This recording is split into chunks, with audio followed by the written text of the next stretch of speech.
ಪ್ರೀತಿ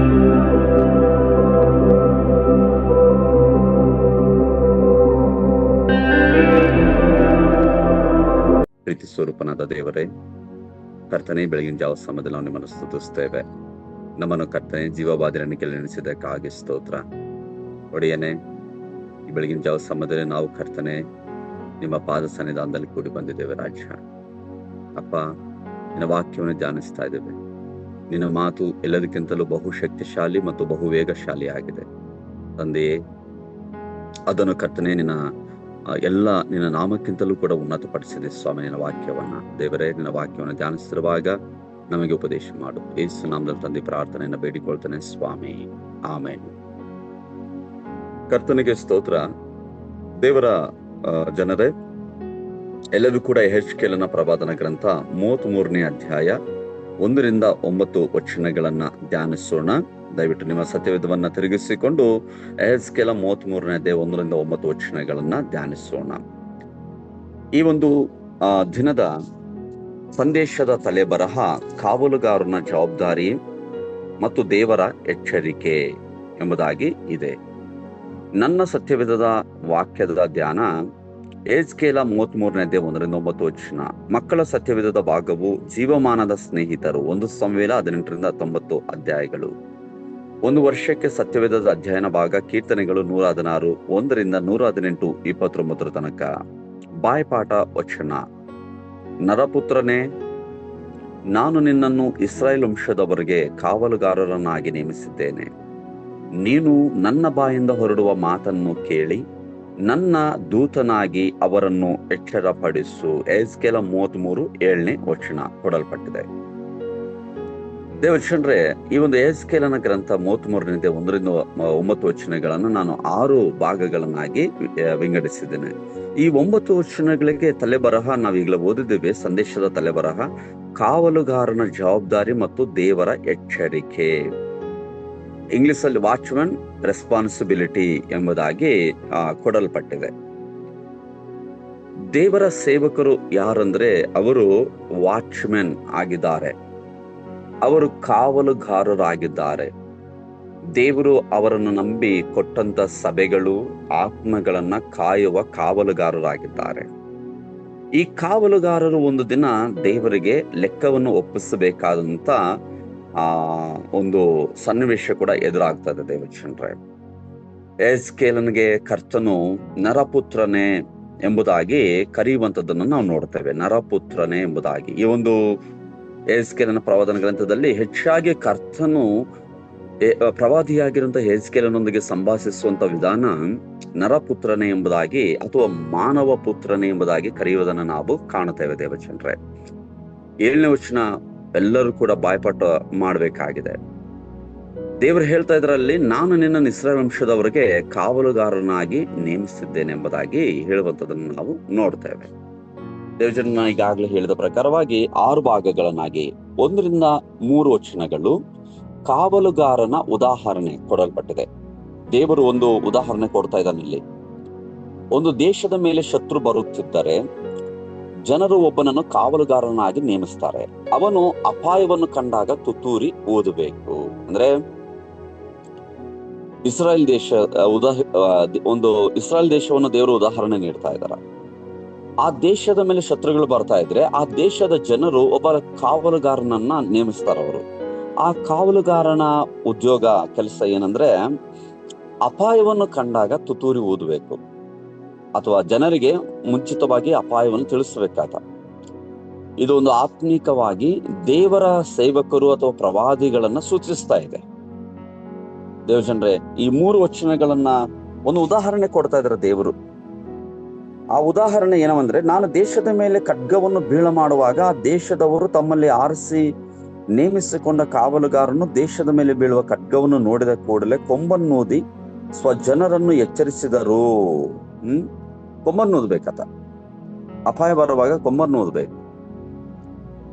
ಕೊಂಬನ್ನು ಊದಿದಾಗ ಜನರು ಕೇಳಿ ಅವರು ಎಚ್ಚರಗೊಳ್ಳದೆ ಹೋದ್ರೆ, ಅಂದ್ರೆ ಕೊಂಬನ್ನು ಓದಿ ಎಚ್ಚರಿಸಿದ್ರು ಆತನ ಎಚ್ಚರಗೊಳ್ಳದೆ ಹೋದ್ರೆ ಅದು ಅವರಿಗೆ ಬಿಟ್ಟುದಿಲ್ಲ. ನಾವು ನೋಡ್ತೇವೆ 2ನೇ ಭಾಗ 4-5 ವಚನ.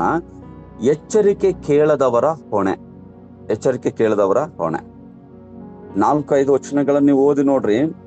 ಕೊಂಬಿನ ಕೂಗನ್ನು ಕೇಳಿದ ಯಾವನೇ ಆಗಲಿ ಎಚ್ಚರಗೊಳ್ಳದೆ ಬೀಳುವ ಖಡ್ಗಕ್ಕೆ ಸಿಕ್ಕಿ ನಾಶವಾದರೆ ತನ್ನ ಮರಣಕ್ಕೆ ತಾನೇ ಕಾರಣ.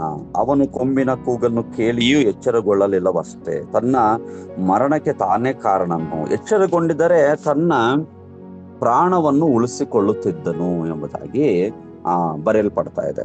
ದೇವಚನರೇ, ಯಾರು ಕಾವಲುಗಾರನ ಎಚ್ಚರಿಕೆಯನ್ನು ಕೇಳದೆ ನಿರ್ಲಕ್ಷ್ಯ ಮಾಡುತ್ತಾರೋ ಅವರು ನಾಶವಾದ್ರೆ ಅವರ ರಕ್ತದ ಹೊಣೆ ಅವರ ಮೇಲೆ ಇರುತ್ತದೆ ಅಂತ ಹೇಳ್ಬಿಟ್ಟು ಈ ಭಾಗ ನಮಗೆ ಸ್ಪಷ್ಟಪಡ್ತಾ ಇದೆ.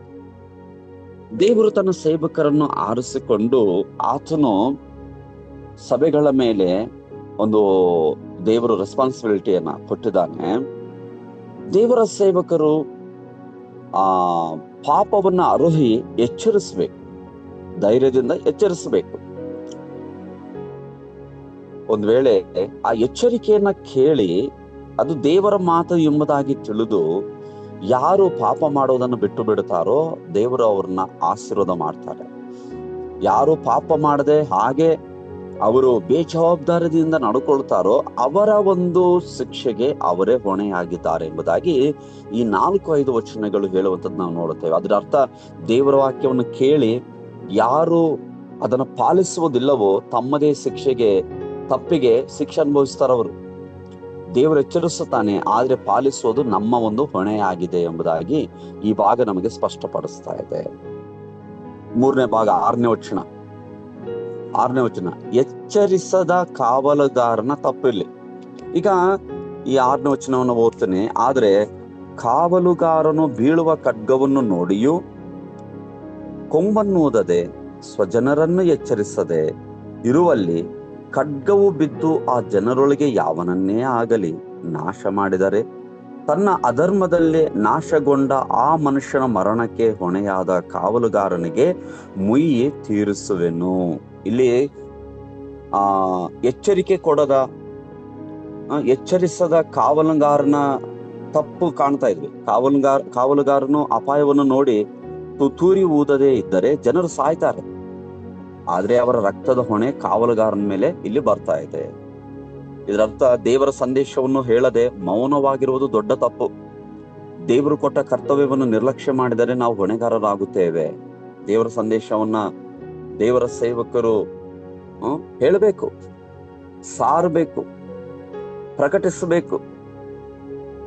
ಒಂದ್ ವೇಳೆ ಎಚ್ಚರಿಸದಿದ್ದರೆ ಆತ್ಮಗಳ ನಾಶನಕ್ಕೆ ನಾವೇ ಹೊಣೆ ಆಗ್ತಾ ಇದ್ದೇವೆ ಅನ್ನುವಂಥದ್ದನ್ನ ಕರ್ತನು ಈ 6ನೇ ವಚನದ ಮೂಲಕವಾಗಿ ಸ್ಪಷ್ಟಪಡಿಸ್ತಾ ಇದ್ದಾನ. ದೇವರ ಸೇವಕರೇ, ದೇವರು ನಮ್ಮನ್ನು ಆತ್ಮಗಳ ಮೇಲೆ ಆತನು ಆತ್ಮಗಳಿಗೆ ವಾಚ್ಮೆನ್ ಅನ್ನಾಗಿ ನೇಮಿಸಿದ್ದಾರೆ. ಕರ್ತನು ತನ್ನ ಸ್ವರಕ್ತವನ್ನು ಸುರಿಸಿ ಸಂಪಾದಿಸಿಕೊಂಡಂತ ಪ್ರತಿಷ್ಠಿಸಿಕೊಂಡಂತ ಸಭೆಗೆ ನಮ್ಮನ್ನು ದೇವರು ಆತನು ವಾಚ್ಮೆನ್ಗಳನ್ನಾಗಿ ನೇಮಿಸಿದ್ದಾರೆ. ಆ ಒಂದು ಜವಾಬ್ದಾರಿಯನ್ನು ಅರಿತು ನಾವು ಸರಿಯಾಗಿ ನಿಷ್ಠೆಯಿಂದ ಈ ಸೇವೆಯನ್ನು ಕೆಲಸವನ್ನು ಮಾಡಬೇಕು, ಸಾರಬೇಕು. ಪಾಪ ಮಾಡುವಂತವ್ರಿಗೆ ಇದು ಪಾಪ, ದೇವರು ಇದನ್ನ ಶಿಕ್ಷಿಸ್ತಾನೆ. ಪಾಪವನ್ನು ಮಾಡುವುದನ್ನು ಬಿಟ್ಟು ದೇವರ ಕಡೆಗೆ ತಿರುಗಿಕೊಳ್ಳಿರಿ, ದೇವರು ನಿಮ್ಮನ್ನು ಆಶೀರ್ವದಿಸ್ತಾನೆ ಎಂಬುದಾಗಿ ಹೇಳುವಂಥದ್ದನ್ನ ನಮ್ಮ ಕರ್ತವ್ಯ ಆಗಿ ದೇವರು ನಿಲ್ಲಿಸ್ತಾರೆ. ಕರ್ತನ ಹೇಳ್ತಾರೆ ನೋಡಿ, 7ನೇ ವಚನ ಬಹಳ ಇಂಪಾರ್ಟೆಂಟು. 7ನೇ ವಚನದಲ್ಲಿ 4ನೇ ಭಾಗ ಯೆಹೆಜ್ಕೇಲನ ಕರ್ತವ್ಯ. ಈಗ ಯೆಹೆಜ್ಕೇಲನ ಕರ್ತವ್ಯ ಐತಲ್ಲಿ. ಇಸ್ರಾಯೇಲ್ ಜನರಿಗೆ ದೇವರಾತನನ್ನ ಪ್ರವಾದಿಯನ್ನಾಗಿ ನೇಮಿಸಿದ್ದಾನೆ, ವಾಚ್ಮನ್ ಆಗಿ ನೇಮಿಸಿದ್ದಾನೆ. ಈ 7ನೇ ವಚನದಲ್ಲಿ ಕರ್ತನ ಹೇಳ್ತಾನೆ, ನರಪುತ್ರನೇ, ನಾನು ನಿನ್ನನ್ನು ಇಸ್ರಾಯೇಲ್ ವಂಶದವರಿಗೆ ಕಾವಲುಗಾರನಾಗಿ ನೇಮಿಸಿದ್ದೇನೆ. ನೀನು ನನ್ನ ಬಾಯಿಂದ ಹೊರಡುವ ಮಾತನ್ನು ಕೇಳಿ ನನ್ನ ದೂತನಾಗಿ ಅವರನ್ನು ಎಚ್ಚರಪಡಿಸು ಎಂಬುದಾಗಿ ಕರ್ತನ ಹೇಳ್ತಾನೆ. ದೇವರು ಪ್ರವಾದಿಯಾಗಿರುವಂತ ಯೆಹೆಜ್ಕೇಲನನ್ನ ಇಸ್ರಾಯೇಲ್ಯರ ಮೇಲೆ ವಾಚ್ಮೆನ್ ಆಗಿ ನೇಮಿಸಿದ್ದಾರೆ. ಅಲ್ಲಿ ಹೇಳ್ತಾ ಇದ್ದಾರೆ ಕರ್ತನು, ನಾನು ನಿನ್ನನ್ನು ಇಸ್ರಾಯೇಲ್ ವಂಶದವರಿಗೆ ಕಾವಲುಗಾರನಾಗಿ ನೇಮಿಸಿದ್ದೇನೆ. ಕರ್ತನಲ್ಲಿ ಪ್ರೀತಿಯುಳ್ಳ ದೇವರ ಜನರೇ, ದೇವರ ಸೇವಕರೇ, ಹಿರಿಯರೇ, ಸಹೋದರಿಯರೇ, ಯವನಸ್ಥರೇ, ಕರ್ತನು ನಮ್ಮ ಒಬ್ಬೊಬ್ಬರನ್ನು ಕೂಡ ಸಭೆಗಳಿಗೆ ಅಥವಾ ಸಮಾಜಕ್ಕೆ ದೇವರು ನಮ್ಮನ್ನು ವಾಚ್ಮೆನ್ಗಳನ್ನಾಗಿ, ಅಥವಾ ಅಲ್ಲಿ ನಾವು ಓದ್ತಾ ಇದ್ದೇವೆ ಅಲ್ಲಿ ಕಾವಲುಗಾರರನ್ನಾಗಿ ನೇಮಿಸಿದ್ದಾರೆ ದೇವರು. ಕಾವಲುಗಾರನಾಗಿ ನೇಮಿಸಿದ್ದಾರೆ. ನಾವು ನೋಡ್ತೇವೆ ಹೊಸ ಒಡಂಬಡಿಕೆಯಲ್ಲಿ, ನೀವು ನನ್ನನ್ನು ಆರಿಸಿ ತೆಗೆದುಕೊಂಡಿಲ್ಲ, ನಾನು ನಿಮ್ಮನ್ನು ಆರಿಸಿ ತೆಗೆದುಕೊಂಡಿದ್ದೇನೆ ಎಂಬುದಾಗಿ ಸ್ವಾಮಿ ಹೇಳ್ತಾ ಇದ್ದಾರೆ. ಆತನು ನಮ್ಮನ್ನು ತನ್ನ ಶಿಷ್ಯರನ್ನಾಗಿ ಆರಿಸಿಕೊಂಡಿದ್ದಾನೆ. ಒಬ್ಬೊಬ್ಬರನ್ನ ಕರ್ತನ ಮೇಲೆ ನಂಬಿಕೆ ಇಟ್ಟು ರಕ್ಷಣೆ ಹೊಂದಿದಂತ ವಿಶ್ವಾಸಿ ನಮ್ಮ ಕಣ್ಣೆದುರಿಗೆ ತಪ್ಪು ಮಾಡುವಾಗ ಯಾರೇ ಇರಬಹುದು, ಪತ್ರಿಕೆಗಳಲ್ಲಿ ಒಂದು ಮಾತು ಹೀಗೆ ಬರೆಯಲ್ಪಟ್ಟಿದೆ, ಅವರ ಪಾಪವನ್ನು ಅವರಿಗೆ ನಾವು ತಿಳಿಸ್ಬೇಕು. ನೀವು ಮಾಡ್ತಾ ಇರುವಂತದ್ದು ಪಾಪ. ದೇವರು ಪರಿಶುದ್ಧನು, ನಾವು ಪರಿಶುದ್ಧರಾಗಿ ಜೀವಿಸಬೇಕು. ಪಾಪ ಮಾಡೋದನ್ನು ಬಿಡಿರಿ, ದೇವರಿಗೆ ಹೆದರಿರಿ ಎಂಬುದಾಗಿ. ಇಲ್ಲಿದ್ರೆ ನಿಮ್ಮ ರಕ್ಷಣೆ, ನಿಮ್ಮ ಒಂದು ಶಿಕ್ಷೆ, ನಿಮ್ಮ ಒಂದು ನಾಶನಕ್ಕೆ ನೀವು ಹೊಣೆ ಆಗ್ತೀರಿ ಎಂಬುದಾಗಿ ಎಚ್ಚರಿಸಬೇಕಾಗಿದೆ. ಯೆಹೆಜ್ಕೇಲನ ಕರ್ತವ್ಯ 7ನೇ ವಚನ, ದೇವರು ಹೇಳ್ತಾ ಇದ್ದಾನೆ ಯೆಹೆಜ್ಕೇಲನಿಗೆ, ನಿನ್ನನ್ನು ನಾನು ಇಸ್ರಾಯೇಲಿನ ಮನೆಗೆ ಕಾವಲುಗಾರನಾಗಿ ನೇಮಿಸಿದ್ದೇನೆ, ಅಥವಾ ಇಸ್ರಾಯೇಲಿನ ಮನೆತನಕ್ಕೆ ಕಾವಲುಗಾರನಾಗಿ ನೇಮಿಸಿದ್ದೇನೆ. ಅರ್ಥ, ಯೆಹೆಜ್ಕೇಲನ ಕೆಲಸ ದೇವರ ಮಾತುಗಳನ್ನು ಜನರಿಗೆ ಹೇಳುವುದು. ಪ್ರತಿಯೊಬ್ಬ ದೇವರ ಸೇವಕನಿಗೂ ಇದೇ ಕರ್ತವ್ಯ. ಪ್ರತಿ ದೇವರ ಸೇವಕರು ದೇವರ ಮಾತುಗಳನ್ನು ಜನರಿಗೆ ಹೇಳಬೇಕು. ನಮ್ಮ ಕಣ್ಣೆದುರಿಗೆ ಲಕ್ಷಾಂತರ ಕೋಟ್ಯಾಂತರ ಜನರು, ಸಾವಿರಾರು ಜನರು ದೇವರ ಮಾತು ಯಾವುದು, ದೇವರು ಯಾರು ತಿಳಿಯದೆ ಜೀವಿಸ್ತಾ ಇದ್ದಾರೆ. ದೇವರ ಸೇವಕರೇ, ನಾವು ಪ್ರತಿನಿತ್ಯವೂ ಈ ಕೆಲಸವನ್ನ ನಿಷ್ಠೆಯಿಂದ ಮಾಡಬೇಕಾಗಿದೆ. 8ನೇ ವಚನದಲ್ಲಿ ನಾವು ಓದ್ತಾ ಇದ್ದೇವೆ, ದುಷ್ಟರಿಗೆ ಎಚ್ಚರಿಕೆ. 5ನೇ ಭಾಗ, ದುಷ್ಟರಿಗೆ ಎಚ್ಚರಿಕೆ. 8ನೇ ವಚನ ಓದ್ತೇನೆ, ನಾನು ದುಷ್ಟನೇ ಸತ್ಯ ಸಾಯುವೆ ಎಂದು ನೀನು ನುಡಿಯುವಾಗ, ನೀನು ಆ ದುಷ್ಟನನ್ನು ತನ್ನ ದುರ್ಮಾರ್ಗದಿಂದ ತಪ್ಪಿಸಲು ಅವನನ್ನು ಎಚ್ಚರಪಡಿಸದೆ ಹೋದರೆ ಅವನು ತನ್ನ ಅಪರಾಧದಿಂದಲೇ ಸಾಯಬೇಕಾಗುವುದು. ಅವನ ಮರಣಕ್ಕೆ ಹೊಣೆಯಾದ ನಿನಗೆ ನಾನು ಮುಯ್ಯಿ ತೀರಿಸುವೆನು. ಇಲ್ಲಿ ದೇವರ ಸೇವಕರೇ, ದೇವರ ಮಕ್ಕಳೇ, ನಾವು ನೋಡ್ತೇವೆ ದುಷ್ಟರಿಗೆ ಕರ್ತನ ಎಚ್ಚರಿಕೆ ಕೊಡ್ತಾರೆ. ದೇವರು ಹೇಳ್ತಾನೆ, ದುಷ್ಟನಿಗೆ ನೀನು ಸಾಯುವೆ ಎಂದು ಹೇಳಿದರೂ ನೀನು ಅವನಿಗೆ ಎಚ್ಚರಿಸದಿದ್ದರೆ ಅವನ ರಕ್ತದ ಅಪರಾಧ ನಿನ್ನ ಮೇಲೆ ಬರುತ್ತೆ. ಹೇಳಿದರೆ ಅವನು ತಿರುಗದಿದ್ದರೆ ಅವನು ತನ್ನ ಪಾಪದಿಂದ ಸಾಯ್ತಾನೆ. ಅದಕ್ಕೆ ದುಷ್ಟರಿಗೆ ಕರ್ತನಿಗೆ ಎಚ್ಚರಿಸ್ತಾರೆ. ನಾವು ಹೇಳ್ಬೇಕದನ್ನ ನಮ್ಮ ಮೂಲಕವಾಗಿ ಎಚ್ಚರಿಸ್ತಾ ಇದ್ದಾರೆ ಕರ್ತನ. ಹೇಳದಿದ್ರೆ ಅವನ ಸಾವುಗೆ ನಾವು ಹೊಣೆ ಆಗ್ತಾ ಇದ್ದೇವೆ. ಒಂದು ವೇಳೆ ನಾವು ಎಚ್ಚರಿಸಿದ್ರೆ, ಅವನು ತಿರುಗಿಕೊಳ್ಳದಿದ್ದರೆ ಅವನು ತನ್ನ ಪಾಪದಿಂದ ಸಾಯ್ತಾನೆ. ಅರ್ಥ, ನಾವು ಎಚ್ಚರಿಸುವುದು ನಮ್ಮ ಕರ್ತವ್ಯ. ತಿರುಗುವುದು ಅಥವಾ ಪಶ್ಚಾತ್ತಾಪ ಪಡೋದು ಅವರ ನಿರ್ಧಾರ. ಯಾರು? ದುಷ್ಟನ ನಿರ್ಧಾರ ಎಂಬುದಾಗಿ ಈ ವಚನ ನಮಗೆ ಸ್ಪಷ್ಟಪಡಿಸ್ತದೆ. ಮತ್ತು 6ನೇ ಭಾಗ ಕೊನೆ ವಚನ 9ನೇ ವಚನ, ಸತ್ಯವಾದ ಸೇವಕನ ಫಲ. ಆದರೆ ನೀನು ಆ ದುಷ್ಟನನ್ನು ದುರ್ಮಾರ್ಗದಿಂದ ತಪ್ಪಿಸಲು ಅವನನ್ನು ಎಚ್ಚರಿಸಿದರು, ಅವನು ಅದನ್ನು ಬಿಡದೆ ಹೋದರೆ ತನ್ನ ಅಪರಾಧದಲ್ಲಿ ಸಾಯುವನು, ನೀನು ನಿನ್ನ ಪ್ರಾಣವನ್ನು ಉಳಿಸಿಕೊಂಡಿರುವಿ. ದೇವ ಸೇವಕರೇ, ದೇವಜನರೇ, ಸೇವಕನ ಫಲ ನೋಡ್ರಿ. ನೀನು ದುಷ್ಟನಿಗೆ ಎಚ್ಚರಿಸಿದರೆ ಅವನು ತಿರುಗದಿದ್ದರೂ ನೀನು ನಿನ್ನ ಆತ್ಮವನ್ನು ಉಳಿಸಿಕೊಂಡಿರುವೆ. ಅರ್ಥ, ದೇವರಿಗೆ ವಿಧೇಯರಾಗುವುದು ಮುಖ್ಯ.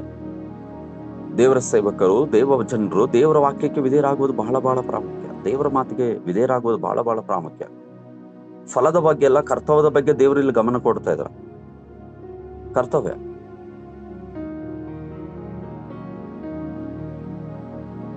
ಈಗ ನಾವು ಸಭೆಗಳಲ್ಲಿ ನೋಡುವಾಗ, ಲೋಕದಾಗ ಕ್ರೈಸ್ತ ಸಭೆಗಳಲ್ಲಿ ಇತ್ತೀಚಿನ ದಿನಮಾನಗಳಲ್ಲಿ ಯಾವ ರೀತಿಯಾಗಿದ್ದಾವ ಸಭೆಗಳು. ಕೆಲವೊಂದು ಸಭೆಗಳಲ್ಲಿ ದೇವರ ಸೇವಕರು ಪಾಪ ಮಾಡುವಂತವರನ್ನ ಖಂಡಿಸುವುದಿಲ್ಲ, ಗದರಿಸುವುದಿಲ್ಲ, ಎಚ್ಚರಿಸುವುದಿಲ್ಲ. ಅವರೇನೋ ಒಂದು ಉದ್ಯೋಗ ತರ ಮಾಡ್ತಾರೆ ಸೇವಕರು. ಒಂದು ಸರ್ಕಾರಿ, ಒಂದು ಅರೆ ಸರ್ಕಾರಿ ಇದರಲ್ಲಿ ಕೆಲಸ ಮಾಡುವುದು ಕೆಲಸಗಾರರ ತರ, ಉದ್ಯೋಗಸ್ಥರ ತರ ಉದ್ಯೋಗ ತರ ಮಾಡ್ತಾ ಇರ್ತಾರೆ. ನಾನು ಚರ್ಚೆ ನಡ್ಸ್ಕೊಂಡು ಹೋದ್ರೆ ಸಾಕು, ಚರ್ಚಲ್ಲಿ ನಾನು ಈ ಟೈಮ್ಗೆ ಇದ್ಬಿಟ್ಟು ಕರೆಕ್ಟ್ ಟೈಮ್ಗೆ ನಾನು 2 ತಾಸು ಆರಾಧನೆ ನಡೆಸಿದ್ರೆ ಸಾಕು, ಇಷ್ಟೇ. ವಿಶ್ವಾಸಿಗಳನ್ನು ಬಿಟ್ಟು ಬಿಡ್ತಾರೆ. ಪಾಪ ಮಾಡಿದ್ರು ಕೂಡ ಅವ್ರಿಗೆ ಎಚ್ಚರಿಸುವುದಿಲ್ಲ. ಅದಕ್ಕೆ ಎಷ್ಟೋ ವಿಶ್ವಾಸಿಗಳು, ಎಷ್ಟೋ ಆತ್ಮಗಳು ದೇವರಿಗೆ ಮನೋವೇದನೆಯನ್ನು ಉಂಟು ಮಾಡ್ತಾ ಇರ್ತಾರೆ. ಎಷ್ಟೋ ಜನರು, ದೇವರ ಸೇವಕರೇ, ಎಚ್ಚರಿಸೋದು ನಮ್ಮ ಕೆಲಸ. ದೇವರು ಹೇಳ್ತಾ, ಎಚ್ಚರಿಸು, ನಮ್ಮ ಕರ್ತವ್ಯ ಅದು. ಇಲ್ಲಿ ಕೆಲವೊಂದು ಸಂದೇಶಗಳಿದಾವೆ. ದೇವರು ನಮ್ಮನ್ನು ಆತ್ಮಿಕ ಕಾವಲುಗಾರರನ್ನಾಗಿ ಕರೀತಾ ಇದ್ದಾರೆ. ದೇವರ ವಾಕ್ಯವನ್ನು ಧೈರ್ಯವಾಗಿ ಹೇಳಬೇಕು. ಎಚ್ಚರಿಕೆ ನೀಡುವುದು ನಮ್ಮ ಹೊಣೆ, ಕೇಳುವುದು ಅವರ ಹೊಣೆ. ಮೌನವಾಗಿ ಎಚ್ಚರಿಸದೆ, ದೇವರು ಹೇಳಿದ್ದಾರೆ, ಇದು ನನ್ನ ಮಾತು, ನೀನು ಎಚ್ಚರಿಸು. ಒಂದು ವೇಳೆ ಆ ಮಾತಿಗೆ ಅವಿಧೇಯರಾಗಿ ಮೌನವಾಗಿರುವುದಾದ್ರೆ ಪಾಪಕ್ಕೆ ಸಮಾನ. ಅದಕ್ಕೆ ವಿಧೇಯರಾಗೋದಾದ್ರೆ ನಾವು ವಿಧೇಯತೆ ನಮ್ಮನ್ನು ರಕ್ಷಿಸ್ತದೆ. ಸರಳವಾಗಿ ನಾವು ಇದನ್ನ ಈ 9 ವಚನಗಳನ್ನು ಅರ್ಥ ಮಾಡಿಕೊಳ್ಬೇಕಾದ್ರೆ, ದೇವರು ನಮಗೆ ಸತ್ಯವನ್ನು ಹೇಳುವ ಜವಾಬ್ದಾರಿಯನ್ನು ಕೊಟ್ಟಿದ್ದಾನೆ. ನಾವು ಹೇಳಬೇಕು. ಕೇಳಿ ಪಾಲಿಸುವುದು ಪ್ರತಿಯೊಬ್ಬರ ವೈಯಕ್ತಿಕ ನಿರ್ಧಾರ. ದೇವಜನರೇ, ಕಾವಲುಗಾರನ ಜವಾಬ್ದಾರಿ ಮತ್ತು ದೇವರ ಎಚ್ಚರಿಕೆ, ಈ 2 ವಿಷಯಗಳನ್ನ ನಾವು ಈ 9 ವಚನಗಳಲ್ಲಿ ಕಾಣುವಂಥದನ್ನ ಕಾಣ್ತಾ ಇದ್ದೀವಿ. ದೇವಜನರೇ, 9 ವಚನಗಳಲ್ಲಿ ಬಹಳ ಪ್ರಾಮುಖ್ಯ ಆಯಿತು. ಎಚ್ಚರಿಸಬೇಕು. ಎಚ್ಚರಿಸೋದು ನಮ್ಮ ಪ್ರತಿಯೊಬ್ಬೊಬ್ಬರ ಕರ್ತವ್ಯ. ಖಂಡಿತವಾಗಿ ನಾವು ದೇವರು ಹೇಳಿದ ಪ್ರಕಾರವಾಗಿ ಎಚ್ಚರಿಸಿದ್ರೆ, ಮತ್ತೆ ಕೇಳುವಂಥವರು ಅದನ್ನು ಸ್ವೀಕರಿಸಿ ಅವ್ರು ಪಶ್ಚಾತ್ತಾಪ ಪಟ್ಟು ದೇವರ ಕಡೆಗೆ ತಿರುಗಿಕೊಂಡ್ರೆ ಅವರಿಗೂ ಆಶೀರ್ವಾದ, ಎಚ್ಚರಿಸಿದಂತ ನಮಗೂ ಆಶೀರ್ವಾದ, ಕರ್ತನಿಗೂ ಕೂಡ ಅದು ಸಂತೋಷವಾಗಿ ಇರ್ತದೆ ಅನ್ನುವಂಥದ್ದನ್ನ ನಮಗೆ ಈ ವಾಕ್ಯ ಸ್ಪಷ್ಟಪಡಿಸುವಂಥದ್ದಾಗಿದೆ. ದೇವಜನರೇ, ಈ ಒಂದು 30ನೇ ತಾರೀಕಿಗೆ ಕೊಡಲ್ಪಟ್ಟಂತ ಒಬ್ಬ ಮಿಷನರಿ ಜೀವನ ಚರಿತ್ರೆ, ವಾಚ್ಮ್ಯಾನ್ ನೀ. ಇವರ ಮೂಲ ಮಾಹಿತಿ, ಪೂರ್ಣ ಹೆಸರು ವಾಚ್ಮ್ಯಾನ್ ನೀ ಶಿವ್ ಥು ಅಂತ ಹೇಳ್ಬಿಟ್ಟು ಚೈನಾ ಭಾಷೆಯಲ್ಲಿ ಅವರ ಹೆಸರು. ಆಮೇಲೆ ವಾಚ್ಮ್ಯಾನ್ ನೀ ಎಂಬುದಾಗಿ ಬದಲಾವಣೆ ಆಗುತ್ತೆ. ಇವರ ಜನ್ಮದ ಹೆಸರು ನೀ ಶಿವ್ ಥು. ಇವರ ಜನನ 1903. ಇವರು ಚೈನಾ ದೇಶದ ಪೌಝೌನಲ್ಲಿ ಜನಿಸ್ತಾರೆ. ದೇವಜನರೇ, ಇವರ ಸೇವೆ ಚೀನಾ ದೇಶದ ಕ್ರೈಸ್ತ ಮಿಷನರಿ ಮತ್ತು ಬೋಧಕ. ಇವರೊಬ್ಬ ಲೇಖಕರಾಗಿದ್ರು. ಆರಂಭಿಕ ಜೀವನ. ವಾಚ್ಮನ್ ಒಂದು ಸಂಸ್ಕರಿತ ಒಂದು ದೇವರಲ್ಲಿ ಭಯಭಕ್ತಿಯುಳ್ಳ ಕ್ರೈಸ್ತ ಕುಟುಂಬದಲ್ಲಿ ಜನಿಸಿದ್ರು. ಅವರು ಬಾಲ್ಯದಿಂದಲೇ ಬುದ್ಧಿವಂತರು ಮತ್ತು ಓದಿನಲ್ಲಿ ಉತ್ತಮರಾಗಿದ್ದರಂತೆ. ಆದ್ರೆ ಯುವಕನಾಗಿದ್ದಾಗ ಅವರ ಜೀವನದಲ್ಲಿ ಮಹತ್ವ ತಿರುವು ಬರ್ತಾ ಇದೆ. ಅಂದ್ರೆ 17 ವಯಸ್ಸಿನಲ್ಲಿ ಅವರಲ್ಲಿ ನಾನನ್ನೋದು ಇತ್ತು, ಅಹಂಕಾರ ಇತ್ತು. ಅವರು ಒಬ್ಬ ದೇವರ ಸೇವಕರ ಮುಖಾಂತರ, ಒಬ್ಬ ಸಹೋದರಿ ದೇವರ ವಾಕ್ಯ ಹಂಚಿಕೊಳ್ಳುವಾಗ ಅವರು ದೇವರಲ್ಲಿ ಆ ವಾಕ್ಯವನ್ನು ಕೇಳಿ ದೇವರಲ್ಲಿ ನಂಬಿಕೆ ಇಟ್ಟು ಸಂಪೂರ್ಣವಾಗಿ ಪರಿವರ್ತನೆ ಹೊಂದಿ ರಕ್ಷಣೆ ಹೊಂದ್ತಾರೆ. ಈ ಅನುಭವದಿಂದ ಅವರ ಜೀವನ ದೇವರ ಸೇವೆಗೆ ಸಮರ್ಪಿತವಾಗ್ತಾ ಇದೆ. ಆತ್ಮಿಕ ಸೇವೆ ಮತ್ತು ಕರೆ. ವಾಚ್ಮನ್ ನೀ ದೇವರ ವಾಕ್ಯವನ್ನು ಗಂಭೀರವಾಗಿ ಅಧ್ಯಯನ ಮಾಡಿ ಚೀನಾ ದೇಶದಲ್ಲಿ ಸಭೆಗಳನ್ನು ಸ್ಥಾಪಿಸಲಿಕ್ಕೆ ಪ್ರಾರಂಭ ಮಾಡ್ತಾರೆ. ಅವರು ಲೋಕಲ್ ಚರ್ಚ್ ಮೂವ್ಮೆಂಟ್ ಎಂಬ ಚಳವಳಿಯನ್ನು ಪ್ರಾರಂಭಿಸ್ತಾರೆ. ಲೋಕಲ್ ಚರ್ಚ್ ಮೂವ್ಮೆಂಟ್ ಅಂದ್ರೆ ಮನೆ ಸಭೆಗಳು, ಹೌಸ್ ಚರ್ಚಸ್ ಮೂಲಕ ಸೇವೆ ಮಾಡ್ತಾರೆ. ಸಾವಿರಾರು ಜನರಿಗೆ ಸುವಾರ್ತೆಯನ್ನು ಸಾರ್ತಾರೆ. ದೇವಜನರ, ನಾನು ಹೇಳಿದ ಮೊದಲೇ ಇವರೊಬ್ಬ ಲೇಖಕರು ಕೂಡ ಆಗಿದ್ರು.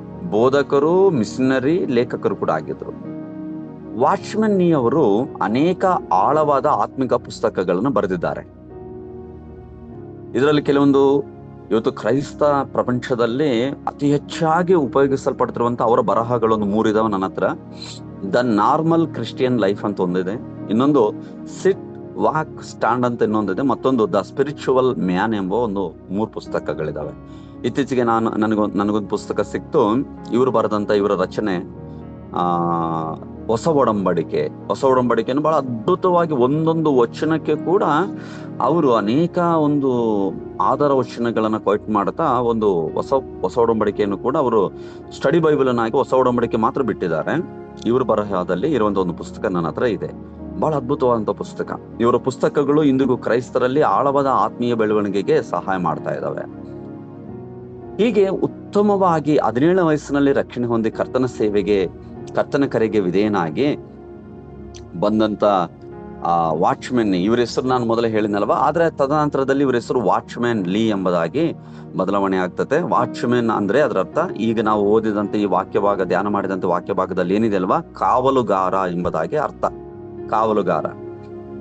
ಅದ್ಭುತವಾದ ರೀತಿಯಲ್ಲಿ ದೇವರ ಸೇವೆಯಲ್ಲಿ ಉಪಯೋಗಿಸಲ್ಪಡುತ್ತಿರುವಂತಹ ವಾಚ್ಮನ್ ಅವರು ಚೀನಾದಲ್ಲಿ ಕಮ್ಯುನಿಸ್ಟ್ ಸರ್ಕಾರ ಅಧಿಕಾರಕ್ಕೆ ಬಂದ ನಂತರ ಕ್ರೈಸ್ತ ಸೇವೆಗೆ ವಿರೋಧ ಹೆಚ್ಚಾಗ್ತಾ ಇದೆ. 1952ರಲ್ಲಿ ವಾಚ್ಮನ್ ಅವ್ರನ್ನ ಬಂಧಿಸಿದ್ರು. ಕಮ್ಯುನಿಸ್ಟ್ ಸರ್ಕಾರ ಅಧಿಕಾರಕ್ಕೆ ಬಂದ ಮೇಲೆ ಕ್ರೈಸ್ತ ಸೇವಕರಿಗೆ, ದೇವರ ಮಕ್ಕಳಿಗೆ ಬಹಳ ಹಿಂಸೆ ಆಯ್ತು ಚೈನಾ ದೇಶದಲ್ಲಿ. 1952ರಲ್ಲಿ ಅವ್ರನ್ನ ಬಂಧಿಸಿದ್ರು. ಸುಮಾರು 20 ವರ್ಷಗಳ ಕಾಲ ಅವರು ಜೈಲಲ್ಲಿದ್ರು. ದೇವಜನರೇ, ಅಲ್ಲಿ ಜೈಲಲ್ಲಿದ್ದಾಗಲೂ ಅವರು ತಮ್ಮ ನಂಬಿಕೆಯನ್ನು ತ್ಯಜಿಸಲಿಲ್ಲ. ಅವರ ಅಂತಿಮ ದಿನಗಳವರೆಗೆ ಅವರು ದೇವರಲ್ಲಿ ನಿಷ್ಠರಾಗಿದ್ದರು. ಗಮನಿಸಿರಿ, ಅವರು ಸೆರೆಮನೆಯಲ್ಲೇ ಅನೇಕ ಆತ್ಮಿಕ ಪುಸ್ತಕಗಳನ್ನು 20 ವರ್ಷಗಳ ಕಾಲ ಸೆರೆವಾಸ ಅನುಭವಿಸಿದ್ರು. ಸೆರೆಯಲ್ಲೇ ಆತ್ಮಿಕ ಪುಸ್ತಕಗಳನ್ನು ಬರೆದರು. ಸೆರೆಯಲ್ಲೇ ಅವರು ತಮ್ಮ ಕೊನೆ ಉಸಿರನ್ನ ಎಳೆದರು. ಅಲ್ಲೇ ಅವರು ಮರಣ ಹೊಂದಿದರು.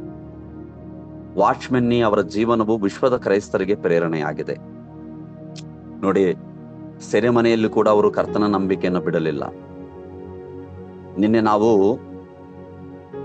ಯಾವ ನಂಬಿಕೆ ಏನು ಬಿಡಬೇಕು ಏನು ಬಿಡಬಾರದು ಅಂತ ಹೇಳ್ಬಿಟ್ಟು ದೇವರ ವಾಕ್ಯ ಧ್ಯಾನಿಸ್ತಾ ಇದ್ವಿ. ದೇವರ ಮಕ್ಕಳ, ದೇವರ ಸೇವಕರೇ, ಎಷ್ಟೇ ತೊಂದರೆಗಳು ಬಂದ್ರು, ಏನೇ ಆದ್ರೂ ದೇವರನ್ನು ನಾವು ಬಿಡಬಾರದು. ವಾಚ್ಮೆನಿಯವರ ಒಂದು ಜೀವನವನ್ನು ನೋಡ್ರಿ, ನಂಬಿಕೆಯಲ್ಲಿ ಸ್ಥಿರರಾಗಿದ್ರು, ಸಂಕಷ್ಟದಲ್ಲಿ ದೇವರ ಮೇಲೆ ಭರವಸೆ ಇಟ್ಟಿದ್ರು, ಸರಳ ಜೀವನ ಮತ್ತು ಆಳವಾದ ಆತ್ಮೀಯತೆ, ದೇವರ ವಾಕ್ಯವನ್ನು ಆಳವಾಗಿ ಧ್ಯಾನಿಸ್ತಾ ಇದ್ರು. ಹೆಚ್ಚು ಕಮ್ಮಿ ಅವರು 40ಕ್ಕಿಂತ ಅಧಿಕವಾದ ಪುಸ್ತಕಗಳನ್ನ ಬರೆದಿದ್ದಾರೆ. ದೇವರ ಜನರೇ, ಹೆಚ್ಚು ಕಮ್ಮಿ 700 ಮನೆ ಸಭೆಗಳನ್ನು ಚರ್ಚಸ್ ಅನ್ನ ಪ್ರಾರಂಭಿಸ್ತಾರೆ. 70,000 ವಿಶ್ವಾಸಿಗಳನ್ನ ಅವರು ಕರ್ತನೆಗಾಗಿ ಸಂಪಾದಿಸ್ತಾರೆ, 70,000 ಆತ್ಮಗಳನ್ನ. ಇಂದು ವಾಚ್ಮೆನ್ನಿಯವರ ಜೀವನ ನಮಗೆ ಹೇಳ್ತಾ ಇದೆ, ಪರಿಸ್ಥಿತಿಗಳು ಹೇಗಿದ್ರು ದೇವರ ಮೇಲೆ ನಂಬಿಕೆನ ನಾವು ಬಿಡಬಾರದು, ದೇವರ ಮೇಲಿನ ನಂಬಿಕೆನ ನಾವು ಬಿಡಬಾರದು ಎಂಬುದಾಗಿ ಈ ಒಂದು ವಾಚ್ಮೆನ್ನಿಯವರ ಜೀವನ ನಮಗೆ ಸ್ಪಷ್ಟಪಡಿಸುವಂತದನ್ನ ನಾವು ಗಮನಿಸಬೇಕಾಗಿದೆ. ಅವರಂತೆ ನಾವು ಕೂಡ ದೇವಜನರೇ ಸಂಕಷ್ಟದಲ್ಲಿ ನಂಬಿಕೆಯಲ್ಲಿ ಉಳಿಬೇಕು. ದೇವರ ಕರೆಯು ಜೀವನದ ಮೊದಲ ಆದ್ಯತೆ. ನೋಡ್ರಿ, ಒಂದ್ಸಲ ಇವರು ಕಾಲೇಜು ಕಲಿಯುವಾಗ ಅಂತ ಅನಿಸ್ತತೆ, ಒಬ್ಬ ಲವ್ ಮಾಡ್ತಾರೆ. ಲವ್ ಮಾಡಿದ್ರೆ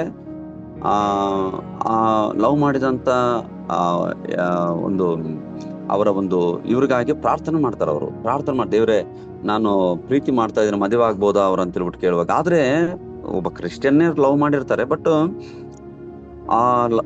ಪ್ರೀತಿ ಮಾಡಿದಂತ ಆ ಸಹೋದರಿ ಅವರು ಆಳವಾದಂತ ನಂಬಿಕೆಯಲ್ಲಿ ಅಥವಾ ಆತ್ಮಿಕವಾಗಿ ಆಳದಲ್ಲಿರೋದಿಲ್ಲ.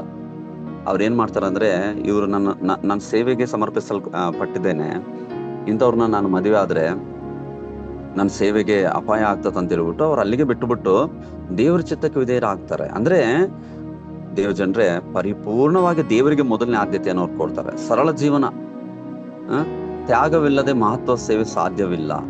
ದೇವರೊಂದಿಗೆ ನಿಜವಾದ ಸಂಬಂಧ ಇದ್ದರೆ ಜಗತ್ತಿನ ಯಾವ ಸಂಕಷ್ಟವನ್ನು ನಮ್ಮನ್ನು ಸೋಲಿಸಲಾರದು. ದೇವರೊಂದಿಗೆ ನಿಜವಾದ ಸಂಬಂಧವನ್ನು ಹೊಂದಿದಂತ ವಾಚ್ಮೆನ್ ಲೀ ಅವರ ಜೀವನ, ಮಿಷನರಿ ಜೀವನ ಚರಿತ್ರೆ ನಮಗೆ ಎಂದೆಂದಿಗೂ ಕೂಡ ಅದು ಪ್ರೇರಕವಾಗಿದೆ. ನಾವು ಕೂಡ ಅವರಂತೆ ಕರ್ತನ ಸೇವೆಯನ್ನ ಮಾಡೋಣ. ಅನೇಕರನ್ನ ನಾವು ಕರ್ತನ ರಾಜ್ಯಕ್ಕಾಗಿ ಗೆಲ್ಲೋಣ. ದೇವರ ವಾಕ್ಯಗಳ ಮೂಲಕ ನಮ್ಮ ಆತ್ಮಿಕ ಆಶೀರ್ವಾದಕರವಾಗಿ ಕೊಡಲಿ. ನಾವು ಪ್ರಾರ್ಥನೆ ಮಾಡಿಕೊಳ್ಳೋಣ. ಪ್ರೀತಿ ಸ್ವರೂಪನಾದ ದೇವರೇ, ಈ ಮುಂಜಾನೆ ವೇಳೆಯಲ್ಲಿ ನಾವು ನಿಮ್ಮನ್ನು ಸ್ತುತಿಸ್ತೇವೆ ಸ್ವಾಮಿ. ಕರ್ತನೆ, ಯೆಹೆಜ್ಕೇಲನ ಪ್ರವಾದನ ಗ್ರಂಥ 33ನೇ ಅಧ್ಯಾಯ 1ರಿಂದ 9 ವಚನಗಳನ್ನು ಧ್ಯಾನ ಮಾಡಿದ್ದೇವೆ. ಹೌದು ಸ್ವಾಮಿ, ಈ ಭಾಗದಲ್ಲಿ ಕಾವಲುಗಾರನ ಜವಾಬ್ದಾರಿ ಹಾಗೂ ದೇವರ ಎಚ್ಚರಿಕೆ ಅನ್ನೋದ್ರ ಕುರಿತಾಗಿ ನಾವು ಧ್ಯಾನ ಮಾಡಿದ್ದೇವೆ ಸ್ವಾಮಿ. ಅಪ್ಪ, ನಾವು ಕರ್ತನೆ ನಿನ್ನ ಮಾತುಗಳನ್ನ ಧೈರ್ಯದಿಂದ ಸ್ವಾಮಿ ನಾವು ಸಾರಲಿಕ್ಕೆ ನಮಗೆ ಬಲ ಕೊಡು, ಧೈರ್ಯ ಕೊಡು ತಂದೆಯೇ. ಆತ್ಮಗಳ ಭಾರದಿಂದ ಮತ್ತು ತ್ಯಾಗಮಯವಾದ ಸೇವೆಗಳನ್ನು ಮಾಡ್ಲಿಕ್ಕೆ ನಮ್ಮ ಒಬ್ಬೊಬ್ಬರನ್ನ ನೀನು ಬಲಪಡಿಸಬೇಕು ಕೇಳಿಕೊಳ್ತೇವೆ. ವಿಶೇಷವಾಗಿ ವಾಚ್ಮೆನ್ ಲೀ ಅವರ ಮಿಷನರಿ ಜೀವನ ಚರಿತ್ರೆ ನಮಗೆ ಅದು ಆಶೀರ್ವಾದಕರವಾಗಿದೆ. ಅವರಂತೆ ಸ್ವಾಮಿ ನಮ್ಮನ್ನು ಕೂಡ ನೀವು ನಿಮ್ಮ ಸೇವೆಯಲ್ಲಿ ಬಲಪಡಿಸಿಕೊಳ್ಳುವುದು ನಾವು ನಿಜವಾಗಿ ನಿಮ್ಮೊಂದಿಗೆ ಸ್ವಾಮಿ ನಾವು ಫೆಲೋಶಿಪ್ ಅಲ್ಲಿ ಇರಲಿಕ್ಕೆ ಸಹಾಯ ಮಾಡಿ. ವಿಶೇಷವಾಗಿ ಕರ್ತನೆ, ಈ ಒಂದು ಜೂಮ್ ಪ್ರಾರ್ಥನಾ ಕೂಟದಲ್ಲಿ ಭಾಗವಹಿಸಿದಂತ ನಿನ್ನ ದೇವರ ಸೇವಕರನ್ನು ಸ್ವಾಮಿ ಎಲ್ಲಾ ನಿನ್ನ ಜನರನ್ನು ಆಶೀರ್ವಾದ ಮಾಡು ತಂದೆ. ಹೀಗೆ ಈ ದಿನ 31 ಜನರು ಕರ್ತನೆ ಸ್ವಾಮಿ ಭಾಗವಹಿಸಿದ್ದಾರೆ. ಪ್ರತಿಯೊಬ್ಬೊಬ್ಬರನ್ನ ಆಶೀರ್ವಾದ ಮಾಡಪ್ಪ ಕರ್ತನೆ. ಎಲ್ಲರೂ ಇನ್ನೂ ಎಷ್ಟೋ ಜನರು ಕರ್ತನೆ ಸ್ವಾಮಿ ಇದ್ದಾರೆ, ಅವರು ಕೂಡ ಭಾಗವಹಿಸುವಂತೆ ಸಹಾಯ ಮಾಡು. ನಮ್ಮ ಕಲ್ವಾರ್ ಚಾಪಲ್ ಟ್ರಸ್ಟ್ ಆಶೀರ್ವಾದ ಮಾಡು ಸ್ವಾಮಿ. ನಮ್ಮ ನಿರ್ದೇಶಕರುಗಳು, ಉಪನಿರ್ದೇಶಕರುಗಳನ್ನು ಆಶೀರ್ವಾದ ಮಾಡು ಸ್ವಾಮಿ. ನಿನ್ನ ಮಹಾಕೃಪೆಯಿಂದ 2026-27ನೇ ವರ್ಷದ ಒಂದು ಅಡ್ಮಿಷನ್ಸ್ ಪ್ರಾರಂಭವಾಗಿದ್ದಾವೆ ಕರ್ತನೆ. ನಮ್ಮ ಒಂದು ಹೋಮ್ಗಳಿಗೆ, ಹಾಸ್ಟೆಲ್ಗಳಿಗೆ ಹೆಚ್ಚಿನ ಸಂಖ್ಯೆಯಲ್ಲಿ ಸಭಾ ಈ ವರ್ಷದಲ್ಲಿ ದೇವರೇ ಅಡ್ಮಿಷನ್ಸ್ ಸಿಗುವಂತೆ ಸಹಾಯ ಮಾಡು ದೇವರೇ ಎಂಬುದಾಗಿ ಕೇಳಿಕೊಳ್ತೇನೆ ಸ್ವಾಮಿ. ನಾನು ಪ್ರಾರ್ಥನೆ ಮಾಡ್ತೇನೆ ಸ್ವಾಮಿ, ಹಾಸ್ಟೆಲ್ಗಳಲ್ಲಿ, ಹೋಮ್ಗಳಲ್ಲಿ ಕೆಲಸ ಮಾಡುವ ಎಲ್ಲಾ ಸೇವಕರುಗಳನ್ನ ಕರ್ತನೆ, ಅವರ ಕುಟುಂಬಗಳನ್ನ ದೇವರನ್ನ ಆಶೀರ್ವಾದ ಮಾಡಿ ಅಂತ ಕೇಳಿಕೊಳ್ತಾನೆ ದೇವರೇ. ಮತ್ತು ನಮ್ಮ ಕಲ್ವರ್ ಚಾಪಲ್ ಮೂಲಕವಾಗಿ 18 ರಾಜ್ಯಗಳು ನಡೀತಿರುವಂತಹ ಸೇವೆಗಳನ್ನು ಆಶೀರ್ವದಿಸು ಕರ್ತನೆ. ಪ್ರಾರ್ಥನೆ ಮಾಡಿ ಬೇಡ್ತಾ ಇದ್ದೇನೆ ಸ್ವಾಮಿ, ಪ್ರತಿ ಕೊರತೆಗಳನ್ನು ನೀಗಿಸಿ ಆಶೀರ್ವಾದ ಮಾಡುವುದಕ್ಕೆ ಕೇಳಿಕೊಳ್ತೀವಿ. ಪ್ರಾರ್ಥನೆಯಲ್ಲಿ ಭಾಗವಹಿಸಿದ ಪ್ರತಿಯೊಬ್ಬೊಬ್ಬರಿಗೆ ಶಾಂತಿ, ಸಮಾಧಾನ, ಆರೋಗ್ಯವನ್ನು ಕೊಟ್ಟು ದಿನೇ ದಿನೇ ಆತ್ಮಿಕ ಆಳದಲ್ಲಿ ನಿನ್ನೊಂದಿಗೆ ನಡೀಲಿಕ್ಕೆ ಪ್ರತಿಯೊಬ್ಬರಿಗೆ ಸಹಾಯ ಮಾಡಿ ಅಂತ ಕೇಳಿಕೊಳ್ತೇನೆ. ಪ್ರಾರ್ಥನೆ ಕೇಳಿದ್ರೆ ಸ್ತೋತ್ರ. ನಮ್ಮ ರಕ್ಷಕನಾದ ಯೇಸು ನಾಮದಲ್ಲಿ ತಂದೆ ಪ್ರಾರ್ಥನೆಯಿಂದ ಬೇಡಿಕೊಳ್ತೇನೆ ಸ್ವಾಮಿ. ಆಮೆನ್.